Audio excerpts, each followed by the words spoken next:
오늘을 함께하며 여러분의 내일을 응원합니다. 성공예감 이대호입니다.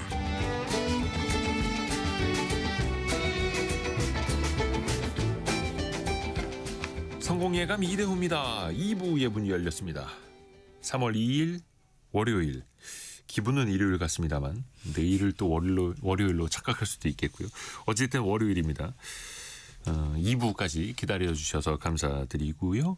조금 전에 10시, 오전 10시를 위해서 제주, 특히 추자도 지역에 강풍경보가 발효됐네요. 쓰러질 위험이 있는 나무나 전신주 및 등 가급적 피하시는 게 좋겠습니다. 바람이 많이 부는 그 제주 지역에 특히 오늘은 강풍경보가 발효되어 있다는 것 알려드리고요. 오늘 경제상식 퀴즈 많이들 맞춰주셨습니다. 정답은 유류세입니다. 유류세. 기름에 붙는, 석유류에 붙는 휘발유, 경유, 등유, LPG 등등 정부가 어쩔 수 없이 국민들의 부담을 고려해서 유류세 인하 조치를 한시적으로 가고 있는데 그 한시적인 게 벌써 20번이나 처음엔 6개월씩, 4개월씩, 2달씩 이렇게 인하 조치가 계속 이어지고 있죠. 또 최근에 중동 정세가 악화되다 보니까 국제 유가가 더 뛸 수 있다라는 우려 때문에 유류세는 또 더 연장이 돼야 하지 않을까. 현재까지는 이제 4월까지긴 합니다만. 이현식님, 대체 공휴일 당직 근무하면서 잘 듣고 있습니다. 그저께 주유했는데 오르지 않은 가격으로 넣어서 다행이네요 라고도 생각을 해주고 계시고요. 2765님, 전쟁 영향으로 기름값이 오를 걸 예상해서 주유소에 차들이 많이 몰리고 있어요 라고도 알려주셨고, 오르기 전에 넣으시려는 분들, 이게 사실 저도 그런 마음이 들긴 하니까 마찬가지입니다. 김재철님, 저도 일하러 나왔습니다. 오늘 빨간 날이라 특근이네요. 나오기 싫었지만 어쩔 수가 없어요 라고도 보내주셨고요. 한형용님은 전기차로 바꾸는 걸 심각하게 고려해야겠습니다 라고. 또 기름값이 오르면 그런 생각들을 또 하시게 되죠. 9816 쓰시는 분은 휴일에 5 식구가 함께 듣는 성공예감 이대호입니다. 좋아요 라고. 식사 후에 차 마시면서 아빠는 이렇게 품격 높고 일상에 도움되는 프로를 매일 듣는다고 뽐내듯이 뿌듯하게 듣고 있습니다 라고 말씀해 주셨네요. 휴일에 가족과 함께 식사하시고 나서 좋죠. 9816님 가족분들은 참 훌륭한 아버지를 두고 계시네요. 함께 해주셔서 고맙습니다. 계속해서 여러분의 실시간 의견도 보내주세요. 짧은 문자 50원, 긴 문자 100원이 드는 샵 9730, 또 KBS 콩이 계속해서 열려 있습니다. 오늘 우리 증시는 휴장인데요. 미국과 이스라엘이 이란을 또 공습하고 또 이란은 주변 중동 국가들을 또 보복 공격을 하면서 중동 지역 긴장감이 커지고 있는데요. 우리 경제에는 또 우리 증시에는 어떤 영향을 미칠까요? 개미스쿨 시간 프리즘 투자자문의 홍춘욱 대표와 함께합니다. 안녕하세요. 안녕하세요. 그래도 휴장인데 대표님 같이 할 수 있어서 참 다행이라는 생각이 듭니다. 예, 주말 내내 일했습니다. 하기서 이제 미국도 이란을 공격한 걸 또 주말에 일부러 하는 거잖아요. 금융시장이 열리지 않을 때. 그래서 좀 다른 시장들 다 충격받고 예. 자기들 또 개장할 때쯤 돼서 뭐 또 발표도 하고 이렇게 하면서 안정시키려고 하는 목적이겠죠. 아무튼 뭐 그분은 주가가 자기의 지지율이다라는 걸 되게 인식하시는 분 아니겠습니까? 트럼프 대통령은 금융시장 신경 많이 쓰죠. 제가 주어를 이야기하지 않아도 바로 알아주시는 우리 이대호 기자님 감사합니다. 아무튼 굉장히 신경을 많이 쓸 수밖에 없는 게 올해 연말 11월에 중간 선거가 있는데 지금 이대로 판세로 가면 일단 하원에서 과반을 잃는 거는 거의 확정인데다가 자칫하면 탄핵선 까지도 위험할 수 있다라는 경보가 나오는 중이니까 지지율이 좀 떨어지고 있어서 이제 의석수 기준으로 봤을 때. 예, 그렇습니다. 그러니까 물론 이제 역대 미국 대통령은 한 번도 탄핵된 적 없습니다. 다만 이제 탄핵 상황이 임박했을 때 사임을 하셨죠. 닉슨 워터게이트 사건이 대표적인데요. 그런 것처럼 제가 봤을 때 트럼프 대통령이 어떻게 된다. 또는 예전에 우리 클린턴 대통령도 탄핵 위기에 갔던 거 기억나실 것입니다. 추모니 좀 있었죠. 네, 이제 그런 일들이 이번 중간 선거에서 거의 이제 결정되는 상황인 거죠. 그래서 이 중간 선거에서 어떤 승부가 제대로 되지 않는다면, 결과가 자신의 마음대로 되지 않는다라면 이제 레임덕, 심각한 가혹한 레임덕을 겪을 수밖에 없는 지금 상황이다 보니까 여러 가지 이제 이벤트들, 1월에는 기억나시겠습니다만 베네수엘라의 마두로, 네. 2월에는 멕시코 마약 카르텔 네. 그리고 3월에 이제 드디어 하메네이 이란의 이제 최고 지도자의 이제 사망 소식이 들렸습니다. 이제 이런 연이은 작전 소식들이 들리는 걸 보면서 이제 저희들 경제 분석가들이 맨날 요새 하는 이야기가 네. 예, 트럼프 대통령 시절에는 저희들의 몸값이 내려가는 게 그냥 보인다. 이게 예측이 안 된다. 왜냐하면 이제 저희 같은 사람들은 기본적으로 이대호 기자님이랑 저랑 우리가 대화를 나눌 때 네. 아, 저 사람이 무슨 이야기를 하는구나 하면 일단 두 가지가 공감대가 좀 있어요. 하나는 이대호 기자님과 제가 쓰는 단어의 정의가 비슷해요. 그리고 두 번째 저 사람이랑 제가 어떤 이해관계를 공유하거든요. 바로 네. 우리 성공예감의 청취율 향상. 네. 더 나가서 이 성공예감을 듣고 계신 우리 청취자분들이 일상생활을 하는 데 있어서 그렇죠. 좋은 정보를 줘야 돼. 예. 그리고 가짜 뉴스를 줬다가는 나중에 오히려 큰 잘못으로 또는 다른 문제를 일으킬 수 있고 저같이 사업하는 사람 입장에서는 신뢰를 떨어뜨릴 수 있어. 그럼요. 그러니까 이제 서로가 이야기를 하면서도 무슨 이야기를 자주 하냐면 이 부분은 제가 잘 모르지만 가지고 있는 정보를 취합해 보자면 이렇습니다라고 저희들 어떻게 보면 약간 단서를 단 이야기를 할 수밖에 없는 입장이죠. 그렇죠.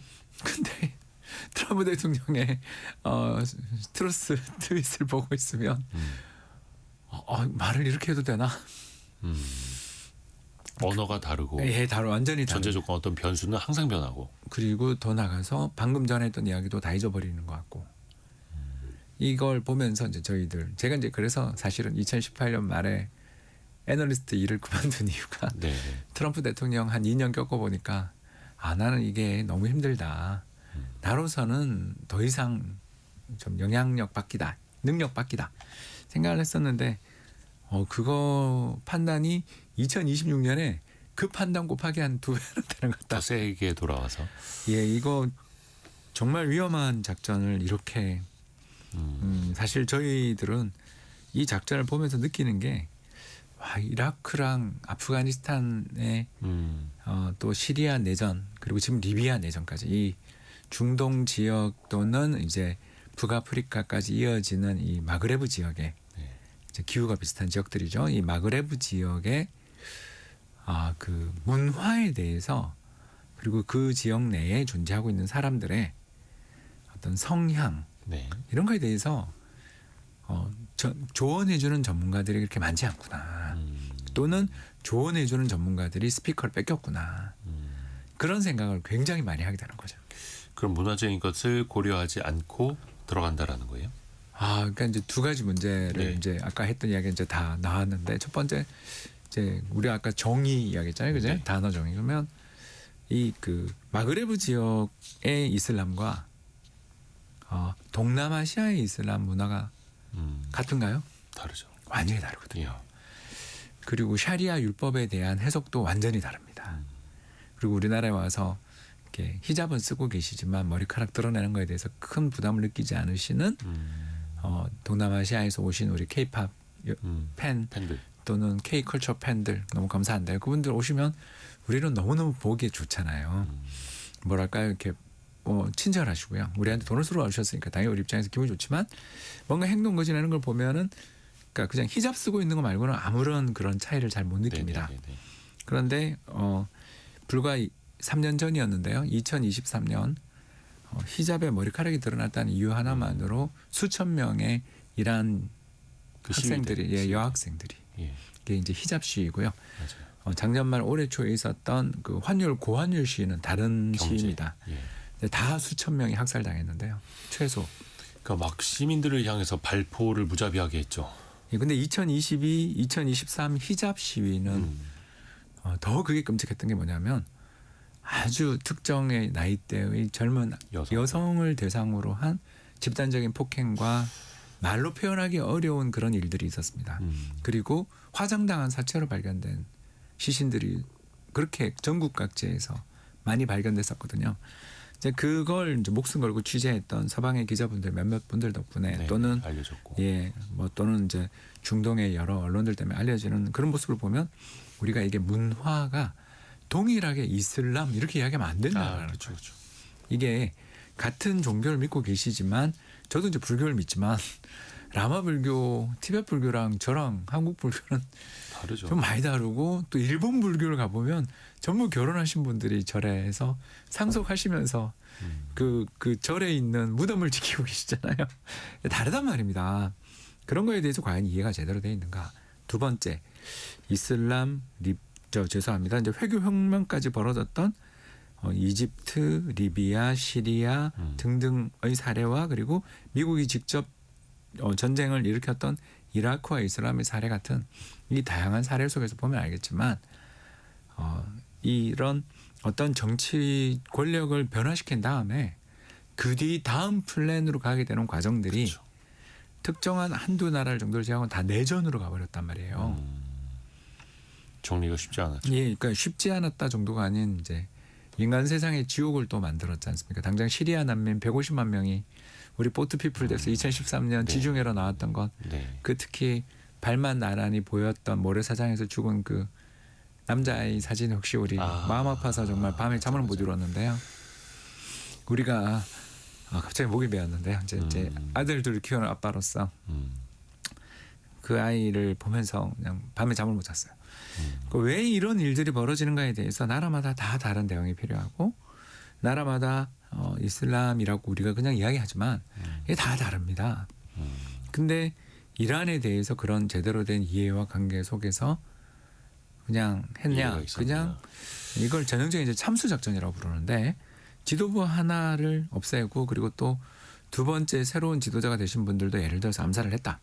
또는 어떻게 했다 하면 그 나라가 정말 그러면 친서방 그리고 민주주의 국가가 되는가에 대한 과연 플랜이 있는가에 대해서 우리가 이제 금융시장의 참가자 입장에서는 어마어마한 리스크를 느끼는 거죠.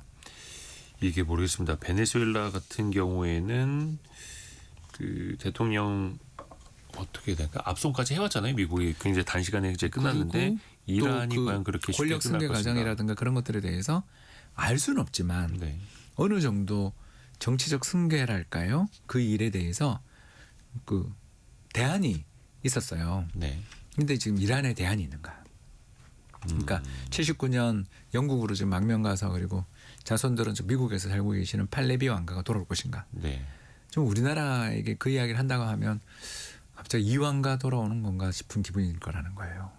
그러니까 그 국민들이 받아들일 것인가. 왜냐하면 세대가 달라졌다. 어마어마하게 달라졌거든요. 이거에 대해서 그리고 더 나가서 이란이 민족 구성이 단일하지 않은 민족. 그러니까 일종의 예전에 그 페르시아 제국부터 네. 또는 사산조 페르시아까지 이어지는 거대한 제국이었습니다. 네. 그러니까 제국의 특징이 뭐냐면요, 자기 나라 내에 종속된 다른 민족을 거느리고 있는 나라를 제국이라고 부르거든요. 그래서 인종 구성이나 민족 구성이 어마어마하게 다양합니다. 네. 그러니까 그걸 신정의 힘으로 강력한 카리스마로 하메네이 통치가 철권 통치를 통해서 유지해 왔는데 이제 어떻게 될 것인가? 뭐 명분인지 모르겠는데 그 이란 의회에 뭐 예를 들어서 뭐 기독교 뭐 이렇게 대표하는 누구 선출자 뭐 이런 식으로도 이제 좀 다양하게 들어가 있다고는 하더라고요. 근데 이제 가장 큰 문제는 쿠르드족이고요. 예. 그래서 이제 쿠르드족 그러면 벌써 십자군 전쟁의 영웅 살라딘의 후손들입니다. 이분들의 숫자가 몇백만에 이르거든요. 근데 이분들이 가장 많이 사는 곳은 이라크라는 건 아실 거고요. 네. 이라크, 시리아 그리고 터키 이 네 나라의 경계 지역에 자신만의 국가를 만들고 싶어하는 분들입니다. 그리고 또 약간 종교적 성향도 다르고요. 이걸 예. 우리는 다 알고 있기 때문에 예. 역대 미국의 정부 그 오바마 정부 때 기억나실 겁니다. 오바마 정부 때는 하메네이와 협의해가지고 핵 확산 금지 조약 가입과 함께 자신에 있었던 핵 개발 프로그램들을 전면 중단하는 조건으로 수출을 허용해주는 네. 플랜을 짰었는데 2016년 말 트럼프가 취임하자마자 바로 깼죠. 엎었죠. 그게 이제 지금 9년이 지났거든요. 예. 이제 이 과정들을 우리가 또 알고 있는 입장에서 정말 지금 베네수엘라가 미래는 어떻게 될지 모르겠습니다만 어떻게든 마두로 대통령이 일단 미국에 체포돼 가 있는 상황에서 그 승계된 권력 과정이나 승계 과정들이 아직까지는 그렇게 많은 피가 흐르지 않는 그런 흐름으로 일단은 가고 있는 이런 과정으로 가는 게 최선이겠죠. 네. 예, 그래서 예를 들어서 하메네이 후계자로 지목되신 물론 이제 그분도 어마어마한 강경파입니다만 이제 어떻게든 그 뒤에 온건파 주도의 그 내에도 온건파가 있습니다. 그래서 온건파 주도의 어떤 예를 들어서 일제 총선, 재헌 의회 총선 이런 걸 통해서 우리가 이슬람은 국교화하되 예를 들어서 다양한 민주주의적 절차들을 수용한다. 그리고 과거와 단절한다. 뭐 이런 식으로 이제 가는 이런 정부가 들어서는 게 최선이겠지만 네. 공화국 수비대가 그걸 용납할 것인가? 왜냐하면 그 사람들은 하메네이 지시를 받아서 혁명 수비대. 수천, 예. 수만의 피를 흘렸잖아요. 지금 벌써. 그리고 얼마 전 직전 1월 달에 물론 이제 반정부 단체 기준 3만 7천 명이 사망했습니다. 10분의 1만 해도 3천 명이 길거리에서 바로 학살당했거든요. 이 피를 흘린 지 직후인데 그러니까 혁명 수비대가 수비대 발포로 인해서 목숨을 잃은 시위대가요. 직접 그 자리에서 돌아가신 네. 분만. 자, 이게 민주적인 질서, 친서방 정부의 수립으로 가기 전에 무기를 들고 있는 자들이 흩어지고 게릴라로 변할 가능성은 없나. 그러니까 하메네이의 이슬람 혁명 수비대가 게릴라가 되어서 흩어진다면 트럼프의 계획이 이게 단기간에 성공하기 또 쉽지 않을 수도 있을 테고 이란의 그 내부 정세가 또 어떻게 되느냐에 따라서 그리고 또 그런 집단들이 가장 또 눈독을 들이고 만약 이제 제 이야기는 친사방 정부를 수립하는 민주정 방향으로 가게 될 때 네. 가장 자기들이 이제 타깃이 될 거 아닙니까? 그 사람들이 그렇다면 여러 이제 분열된 국가 내의 다른 민족들, 소수민족, 무장단체와 손을 잡을 가능성들은 없는가? 물론 거기도 원수입니다만 원래 또 이란이 그 대리군을 이제 많이 또 양성해 왔기 때문에 그렇습니다. 그래서 이제 이런 이야기를 쭉 듣다 보면 아프가니스탄 되는 거 아니야? 라는 그런 굉장히 이제 슬픈 고민들을 하게 되는데 물론 이제 뭐 이건 제가 말씀드린 것은 현재까지 저에게 주어진 정보 그리고 그 짧은 그 몇 달 동안의 공부만으로 그냥 이 경제 분석가는 항상 시나리오를 짭니다. 근데 이제 시나리오가 친서방 정부가 빨리 수립돼서 금방 평화를 찾는 거의 가능성은 30% 미만 아니냐. 그럼 나머지 70에서 80% 이상의 가능성들은 또 그 사이에 이제 굉장히 큰 스펙트럼. 제일 끝에는 아프가니스탄이 있을 것이고, 네. 제일 왼쪽 정도에는 정부는 수립됐지만 너무나 긴 오랜 기간에 걸친 내전을 겪었던 이라크 시나리오가 있겠죠. 그렇지 않습니까? 친서방 정부인지조차 의심스럽지만 한때는 네. 그런 의심까지 받을 정도로 굉장히 힘들었었지만 아무튼 십수년에 걸친 어마어마한 피를 흘린 끝에 아무튼 이라크가 시리아 내전까지 연계돼서 IS 혹시 기억나실지 네, 모르겠습니다. 네, 네. 예, 그런 일들을 겪으며 거의 20년에 걸친 노력 끝에 지금은 일단 우리 국제 외신 뉴스에서 이라크 뉴스가 상대적으로 좀 안 들리는 상태로 가게 됐던 게 제가 봤을 때 중립 시나리오인 것처럼 보인다라는 거죠. 그러니까 제가 틀리기를 너무너무 기대하고요. 그러니까 10수년까지 가서는 안 된다. 그렇게 된다라면 이제 우리가 두 가지를 그 동안에 그 리스크를 그대로 안았었거든요. 그러니까 두 가지 리스크가 뭐였냐면 첫 번째는 우리 다 아시는 것처럼 전 세계 어디에 언제 어느 곳에서 테러가 벌어질 것인가에 대해서 아무도 예측하지 못하는 그리고 시리아 내전까지 가게 되는 끝없는 내전의 연속 그리고 어떻게 보면 이라크 북부 지역이 전 세계 어떤 내전 또는 갈등의 군사 훈련 중심지 같은 모습까지 보이는 게 현실이었던 거 아니겠습니까? 그리고 두 번째는 그 과정에서 2003년 이라크 전쟁 이후에 2007년까지 세계 경제가 겪었던 그 엄청난 고유가 상황 기억나시죠? 예, 국제 유가가 그때 한때 151달러 그리고 이제 서부 텍사스산 중진료 기준 147달러까지 갔습니다. 그게 이제 글로벌 금융위기의 직접적인 원인이었잖아요. 그래서 만성적 고유가 상황을 유발하게 됩니다. 그렇기 때문에 제가 이야기한 건 두 가지 의미. 첫 번째는 전 세계가 계속 평화로운 세상보다는 어디서든 테러를 걱정하며 불안해하며 어디서 뭐 평화로운 비행기가 날아가고 있는 곳을 향해 미사일이 날아올 수도 있는 그런 세상이 오는 것. 우리 당장 말레이시아 국적의 항공기가 우크라이나 남단 지역을 지나가다가 격추됐던 사건 잊어버리신 지 오래됐을 텐데 벌써 그런 일이 있었습니다. 그러니까 저는 외신을 계속 그렇게 업데이트하고 별일 있는 걸 다 검색하고 사는 직업이다 보니까. 근데 이제 그런 네. 불확실성이 또 이제 비용이 되고 물가가 되고 한다라는 거고, 이란의 혁명 수비대가 나중에 테러 조직이 만약에 된다면, 또 하마스나 또 헤즈볼라 대리전 계속해서 이어진다면 중동 지역의 불확실성, 그게 또 유가, 물가에 또 연달아서 또 영향을 미칠 수밖에 없을 테고요. 그 외 호르무즈 해협 봉쇄, 물론 이게 이제 봉쇄가 됐다 아니다 뭐 좀 더 확인이 돼야겠습니다만, 근데 사실 또 이제 걱정이 되는 건 공식적으로 봉쇄가 아니라 그 주변에서 민간 선박에게 로켓을 날릴 수 있다라는 것만으로도 선주 입장에서는 아이 안 돼, 그 근처 가지 마, 저 희망봉 남아공 저 밑으로 돌아서 가자라고 하면 또 이제 물류 비용이나 순차적으로 또 올라갈 수밖에 없을 테고요. 일단 돌아갈 수가 없습니다.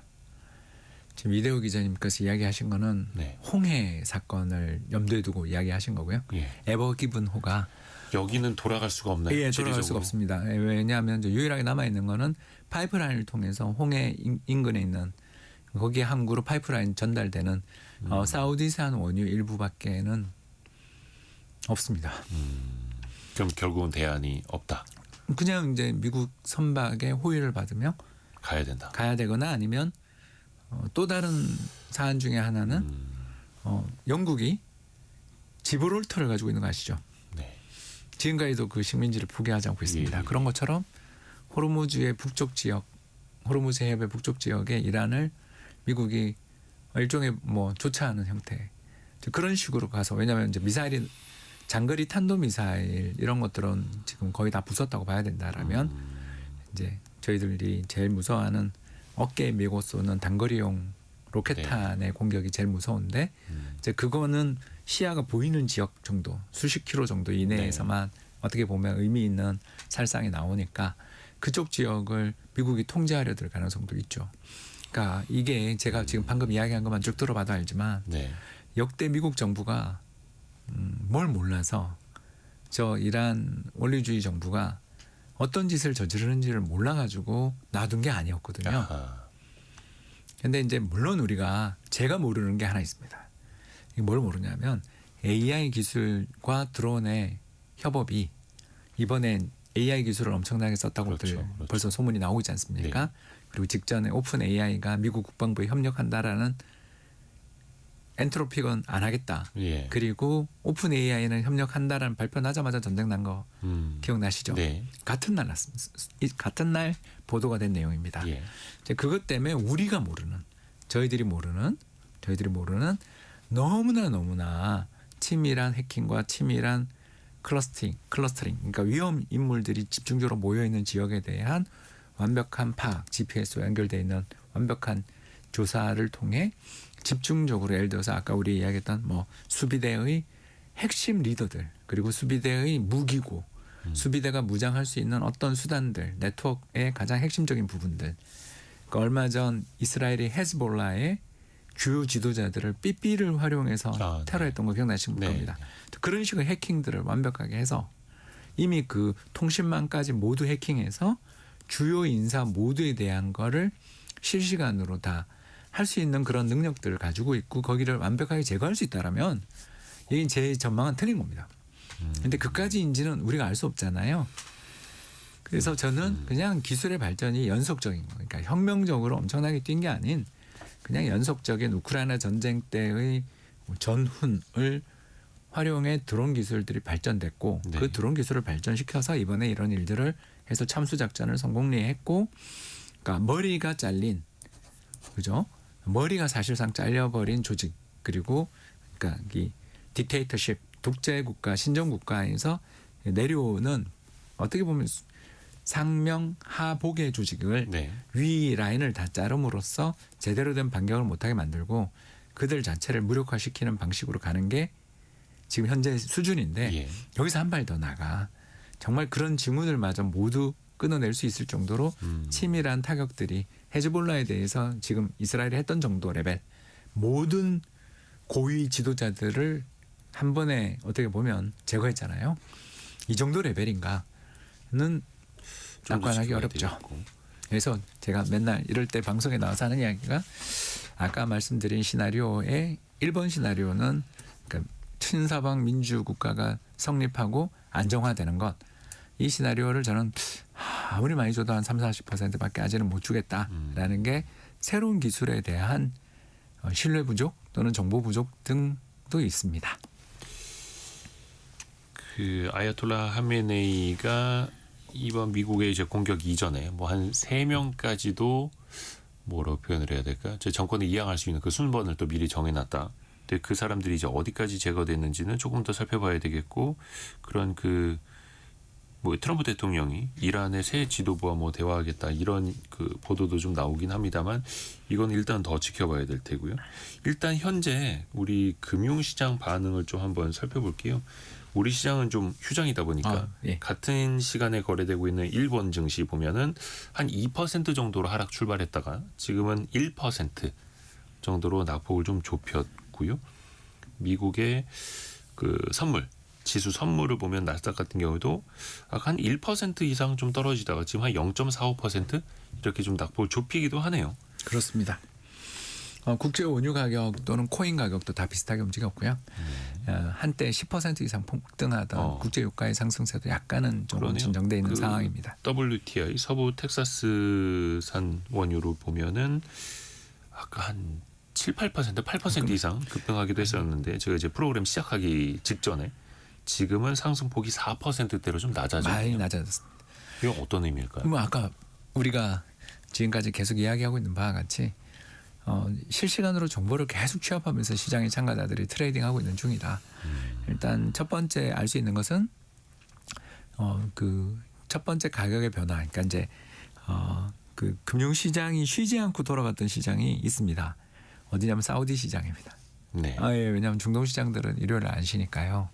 그래서 그 시장에서도 그 시장의 흐름을 주말에 관측을 하는데, 이란의 최고 지도자 하메네이 사망 소식이 전달되고 그의 사망이 확인되고 테헤란에서 40일간의 국가 애도 기간을 가질 것이라고 말하는 순간 반등하더라고요.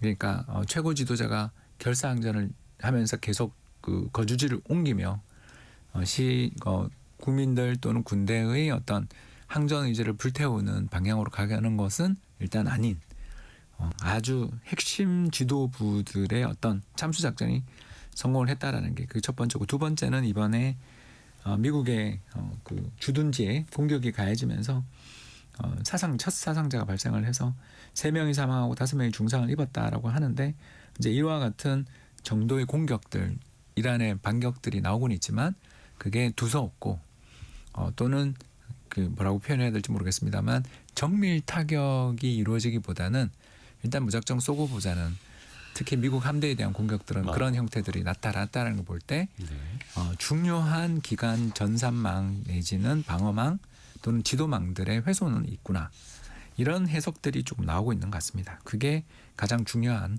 시장에서의 지금 반등 요인이 아닐까. 즉 조직화된 반격을 시도하기에 지금 뭔가 어려움을 겪고 있는 거 아니냐.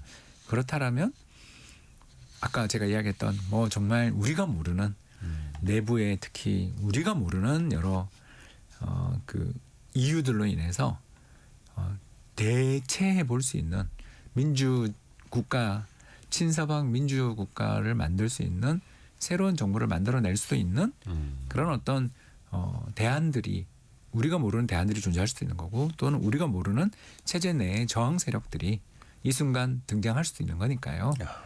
이제 그에 대한 기대인 거죠. 그렇죠. 우리 시간으로 우리 아침에 그 트럼프 대통령의 그 뭐 연설이라든지 이야기들 들려나온 기사들을 보면은 계획했던 것보다 뭐 빠르게 잘 진행이 되고 있다, 뭐 이런 이야기를 하고 있습니다. 근데 이제 또 트럼프 대통령이 자화자찬하는 스타일이다 보니까 그러니까요. 이걸 또 어디까지 믿어야 할지, 그리고 또 그 중간중간에 어떤 또 변수가 생겨나면 또 금융시장 또 바로 이제 반영이 될 테니까요. 그렇습니다. 여러 가지 또 이제 살펴봐야 될 텐데, 현재까지 들어와 있는 뉴스도 한번 더 정리해드리고 또 이제 남아있는 금융시장 이슈도 또 한번 체크해 보겠습니다. 라디오 정보센터 다녀옵니다. 미사일, 드론, 항공기 등을 동원한 미국, 이스라엘과 이란의 교전이 사흘째 이어지면서 양측의 피해가 커지고 있습니다. 이스라엘군은 테헤란 전역을 공습 중이고, 이란은 두바이 등 미군 기지 소재 도시를 집중 공격하고 있습니다. 지난달 28일 이란 공습 직후 미국인을 대상으로 긴급 시행된 로이터, 입소스 여론조사에서 미국의 이란 공격을 지지한다는 응답자는 27%에 그쳤습니다. 이란의 보복 공격으로 미군 사상자가 발생하면서 회의적인 시각이 커지고 있다고 미 언론들이 전했습니다.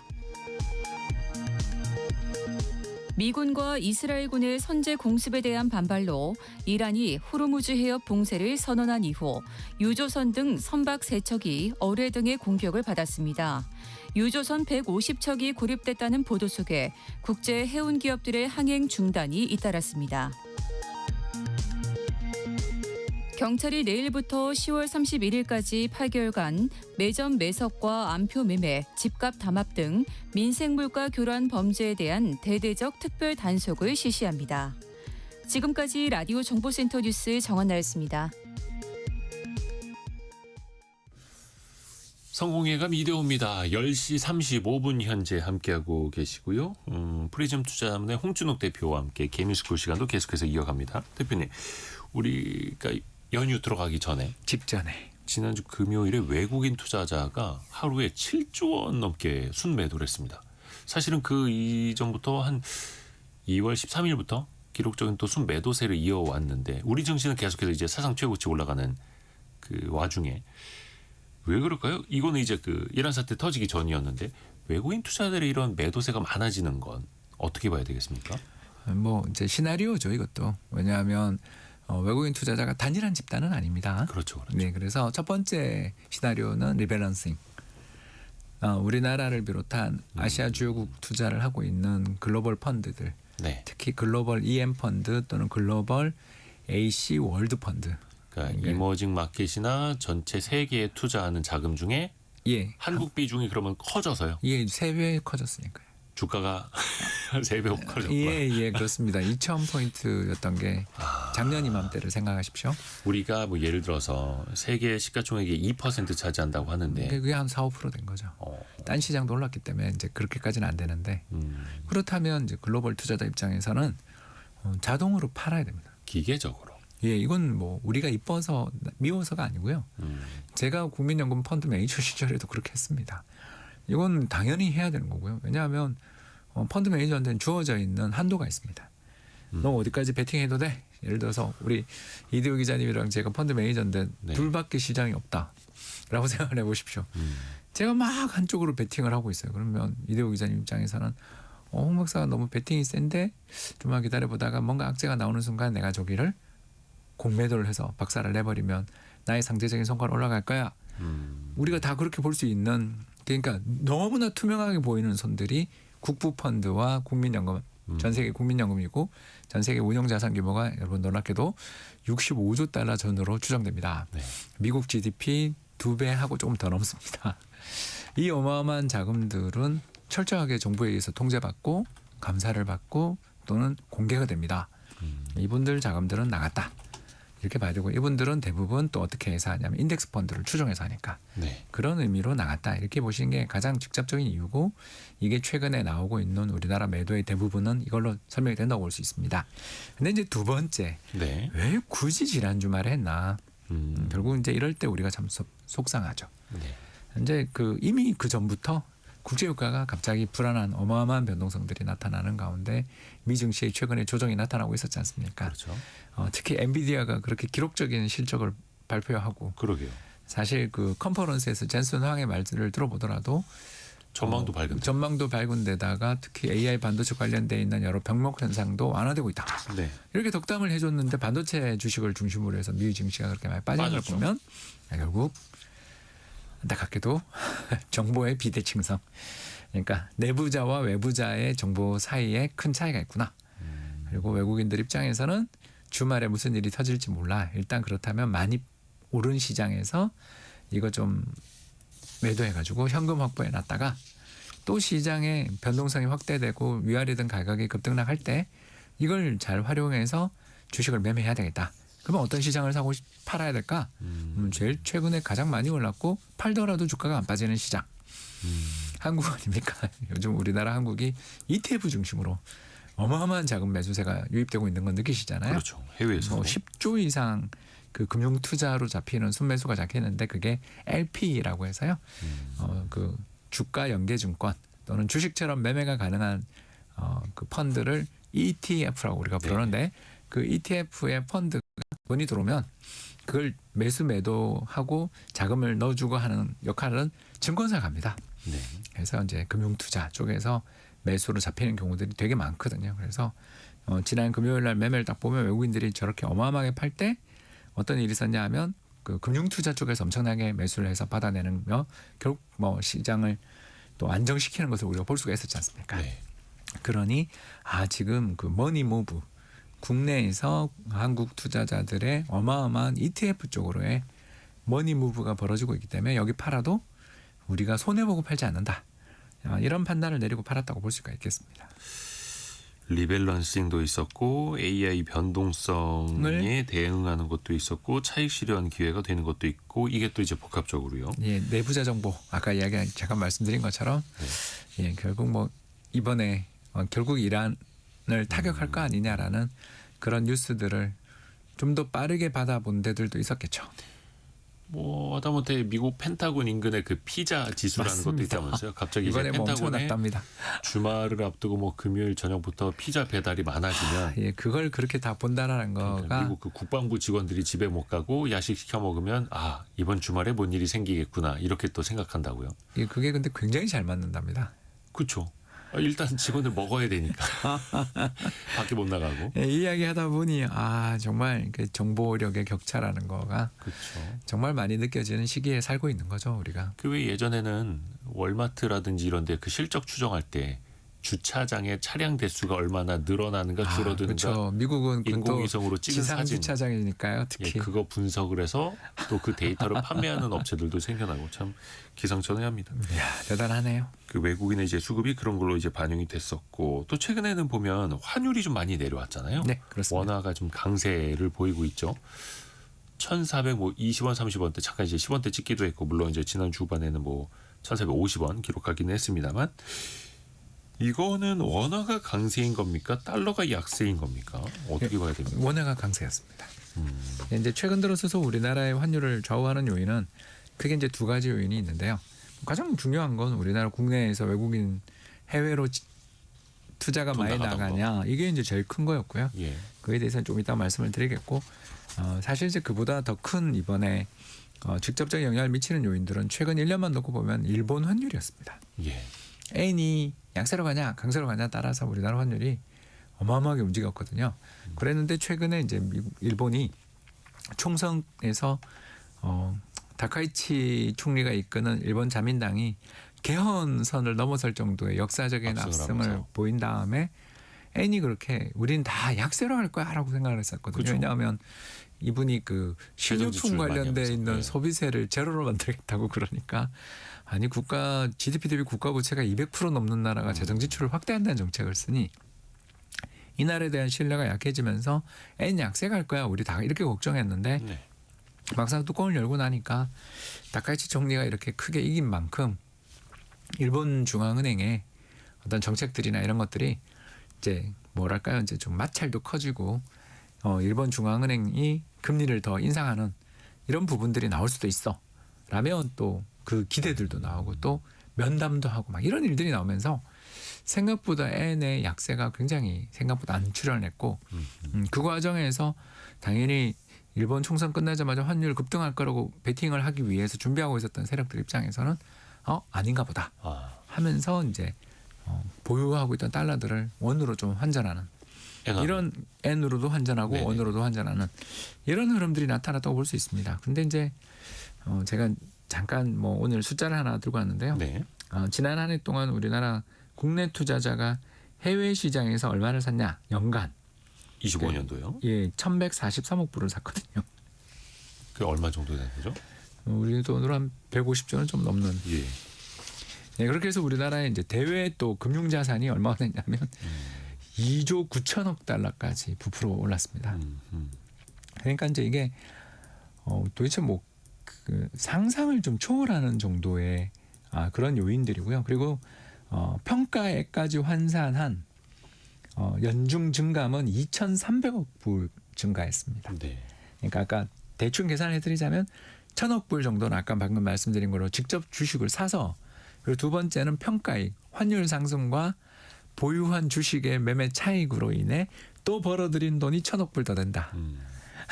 그러니까 이 돈이 우리나라를 그동안 환율을 엄청나게 올렸던 돈들이었는데 이제 올해 들어서서 아무래도 서학개미들 입장에서 올해는 정말 한국이 너무 좋으니까 올해 연초 대비 40%가 오르니까 요 나가던 돈들이 1, 2월에는 좀 주춤했던 게 환율 하락의 요인이었다. 이렇게 정리해 볼 수가 있겠습니다. 그래서 우리나라가 원래도 이제 순대외 채권국, 해외 자산을 많이 갖고 있는 나라였는데 그보다 더 많아졌다라는 거. 그러면은 아까 그 잠깐 이야기해 주셨는데 왜 RIA, 그러니까 미국 주식 팔고 국장으로 복귀하면은 세제 혜택 주겠다. 물론 이게 아직은 법적인 게 아직 이제 완비가 안 돼서 좀 늦어질 수는 있다고는 합니다만. 그러면은 서학김 입장에서 이게 매력적이다. 국정으로 복귀하는 게 매력적이다라고 볼 수는 있을까요? 예, 저도 지금 기다리고 있습니다. 그 세제 혜택 지원되면은 기다릴 게 맞는 게 그때 이제 해외 주식 팔아서 들어오시려고. 예, 왜 그러냐면 이제 250만 원 정도의 그 세액 공제는 있습니다만 사실 미국 주식 매매에 따른 세금이 사실 22% 정도 그렇죠. 되는 상당히 큰 차익이다 보니까 투자자들 서학개미 투자자분들이 그래서 연말에 많이 빠진 종목과 많이 오른 종목들을 상계하는 매매들을 연말에 많이 한다는 이야기 들으셨을 겁니다. 네. 그리고 또 그 세금 내는 정도로만 매매를 하고 그만큼 미국의 세금이 굉장히 과하거든요. 22%의 상당히 높은 세금입니다.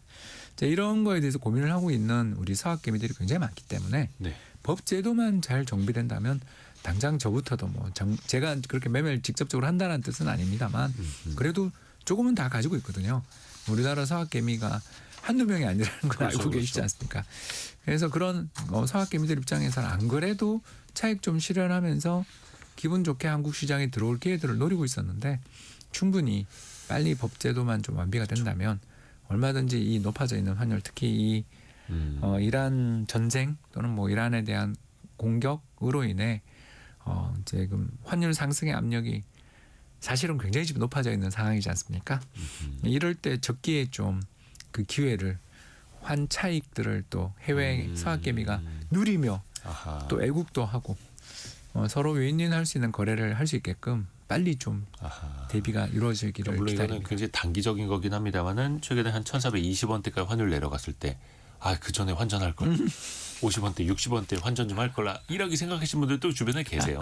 그분들 입장에서 보면은 최근에 좀 변동성이 커졌을 때가 또 하나의 기회가 될 때고 모르겠습니다. 근데 세제 혜택보다 중요한 거는 국장의 수익률이 더 높다라는 것. 그렇죠. 이게 또 기대 수익이 지금 굉장히 높고 실제로 지금 일본장 현재 움직이는 것만 놓고 보면 거기도 또 뭐랄까요 그 충격을 소화해 나가는 과정들 모습들을 보여주고 있다는 점을 생각하면 그리고 우리나라의 주력 수출 품목이 옛날 뭐 석유화학이랑 철강 등 고에너지 연관 산업들이었습니다만 최근에 전부 다 AI 관련 산업들 그리고 조선 이쪽으로 다 돼 있다라는 점에서 다양하게 특히 LNG 선박 이런 것들 지금 이렇게 중동 쪽에 저런 리스크들이 계속 앞으로도 부각된다고 그렇다면 결국 그 미국의 북서 항만 LNG 수출 항만 그 터미널들에 대한 투자들이 계속 이루어지고 있다는 점을 생각하면 한국, 일본, 대만 같은 나라들이 미국과 북미산 LNG에 대한 수요가 앞으로 장기적으로 더 높아지는 건 기정사실이잖아요. 그러니까 이런 거에 대한 어떤 수주 기대들까지 가만히 본다라면